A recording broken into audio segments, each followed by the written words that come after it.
जय आसमान सभी को। नाम शुभा रत्नेश है, रायपुर छत्तीसगढ़ से बिलोंग करती हूँ। मैं रत्नेश जैन जी की वाइफ हूँ, जो हमारे नए साथी हैं। या मैं ये बताना चाहूँगी, रत्नेश जी एक सीनियर कोर लीडर थे, सफायर की पिंक पे थे। और मैं क्योंकि इस बिजनेस की अब नेक्स्ट जनरेशन हूँ, और रत्नेश जी के बाद में मुझे ये पिन ट्रांसफ़र की गई।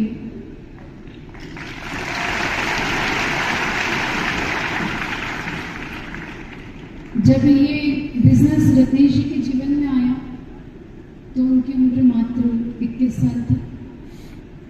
एक 21 साल के युवा ने इस चीज़ को निर्धारित किया कि किस तरह उन्हें अपने जीवन को बदलना है। उसका सबसे बड़ा शायद कारण ये था कि पारिवारिक जो इनकम थी उस समय मात्र 7,000 रुपये थी।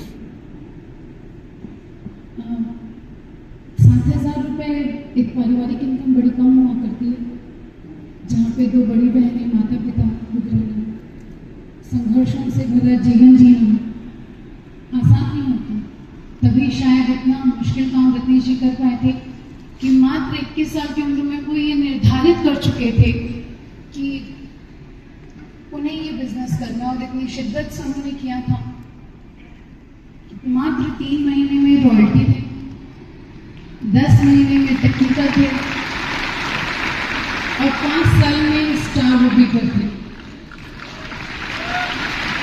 जितना प्राउड आप सबको ये सुनकर होता है, उससे कहीं ज़्यादा प्राउड मुझे बोलने में होता है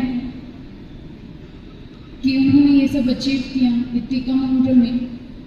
कितनी सिंसियर और कितनी डेडिकेशन के साथ उन्होंने काम किया होगा। अभी मैं सोचती हूँ तो लगता है इससे ज़्यादा मुश्किल और कोई काम नहीं था कि एक युवा जो इस चीज़ में अपना जीवन बिता सकते थे कि मेरी खेलने खाने की उम्र है, मैं भी बाकी युवाओं की तरह मौज मस्ती में अपना जीवन निकाल सकता हूँ। इतने बचपन से संघर्ष देखा हूँ, और ऐसा संघर्ष भी देखा हूँ कि जहाँ अगर मुझे दिवाली मनानी है तो ये ज़रूरी है कि मुझे अपने घर के बाहर एक पटाखे के स्टॉल लगाना पड़ेगा, और होली मनानी है तो ये ज़रूरी है कि मेरे घर के बाहर रंगों का मैं स्टॉल लगाऊं, ताकि मैं अपने घर में उस रंगों, बचे हुए रंगों से खेल पाऊँ। ये परिवार की सच्चाई को एक्सेप्ट करते हुए उन्होंने ये इस तरह से काम किया।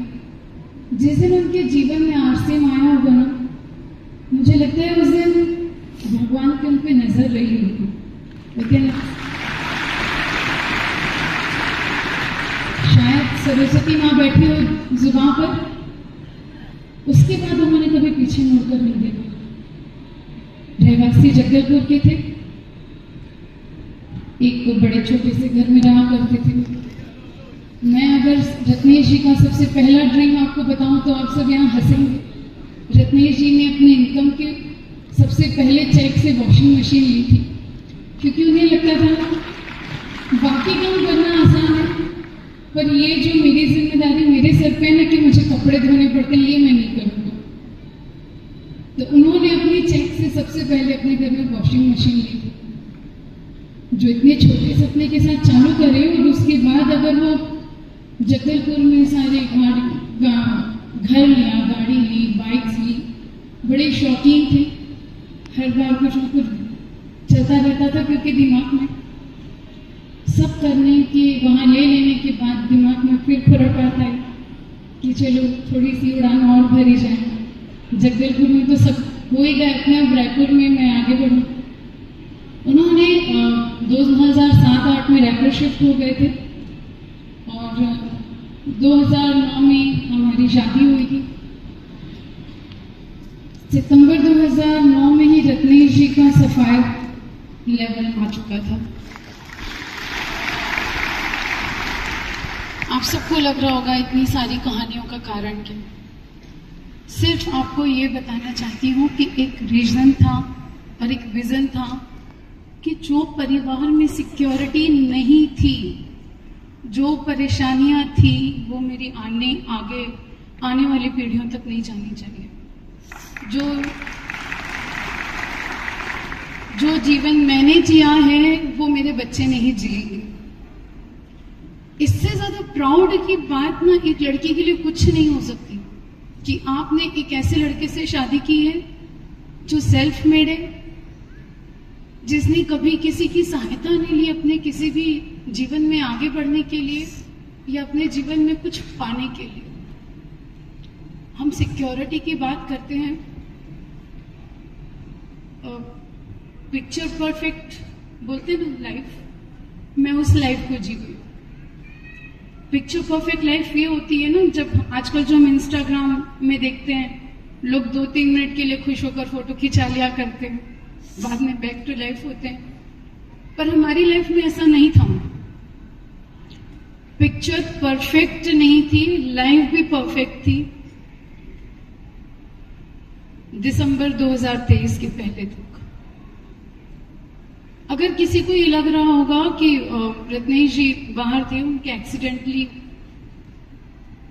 हमारे साथ ही मिसहैपनिंग हुई है और उसमें उनका कोई दोष नहीं था, सिर्फ कार से उतर के कुछ चंद कदम आगे बढ़े थे।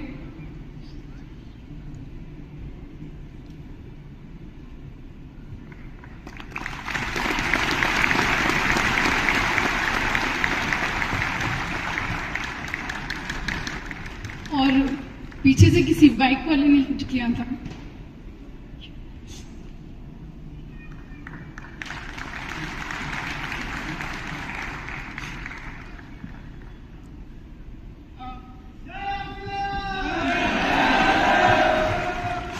ये जो शब्द हम बोलते हैं ना, जय हर सिंह, शुरू में जब मैं इस परिवार में आई तो मुझे समझ नहीं आता था ये शब्द, क्यों लोग इतने बावले हुए करते हैं। रत्नेश जी से बावला मुझे दुनिया में कोई नहीं लगता था, जो आरसीएम खाए पिए सोए जागे, और कोई दिखता नहीं था मुझे कि इसके अलावा कुछ करते हैं जीवन में। और आज मुझे लगता है अगर ये नहीं किया होता तो मेरा जीवन क्या होता।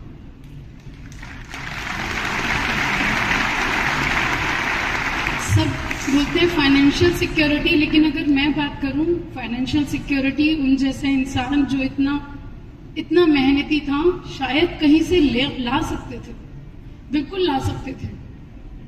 उसके बाद ये मेंटल सिक्योरिटी मुझे मिलती, ये इमोशनल सिक्योरिटी मिलती जो आज मुझे मेरे पूरे आरसीएम परिवार में मिली। आप में से जो भी साथी, मैं सिर्फ यही कहना चाहती हूँ, जो भी साथी ये सोचते हैं ना क्यों करूं, एक बार ये जरूर सोचिएगा आप जो भी काम कर रहे हैं, क्या उसके बाद आपके परिवार के लिए, आपके बिजनेस के जो भी सपोर्टर्स हैं वो खड़े रहेंगे? क्या उनमें से कोई भी ऐसा रहेगा जो उनके बिजनेस को देखने के लिए, उनके उस काम को देखने के लिए वहां खड़ा रहेगा? मुझे ऐसे कोई जगह नहीं नजर आ रही थी उस कंडीशन में जहां मैं टोटली ब्लैंक थी और मुझे ये लग रहा था पाँव के नीचे से किसी ने पूरी जमीन खींच ली है और कहा है कि अब खड़े रहो। तो ये जो हिम्मत मुझे मिली है ना कि खड़े रहो, ये मेरे परिवार ने मुझे खड़ा रखा है। ये आरसीएम परिवार था जिन्होंने पूरे हर एक दिन मुझे सपोर्ट किया और मुझे कहते हुए कहीं कोई संकोच, कोई शर्मिंदगी नहीं है कि अगर मेरे सारे जो हमारे साथी थे अगर वो नहीं खड़े रहते तो शायद आज इतने लोगों के बीच खड़े होकर बोलने की मुझे हिम्मत भी नहीं रहती। ये हिम्मत आती है आरसीएम से। बहुत बहुत शुक्रिया, धन्यवाद पूरे परिवार का। और बहुत तहे दिल से एक ही इच्छा है कि जो भी लोग, पूरे दिल से मेरी यही इच्छा है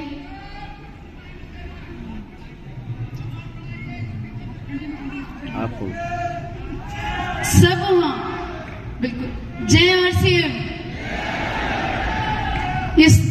इस शब्द को हमें ना सिर्फ बोलना है बल्कि हर एक के दिल तक पहुंचाना है। धन्यवाद, थैंक यू।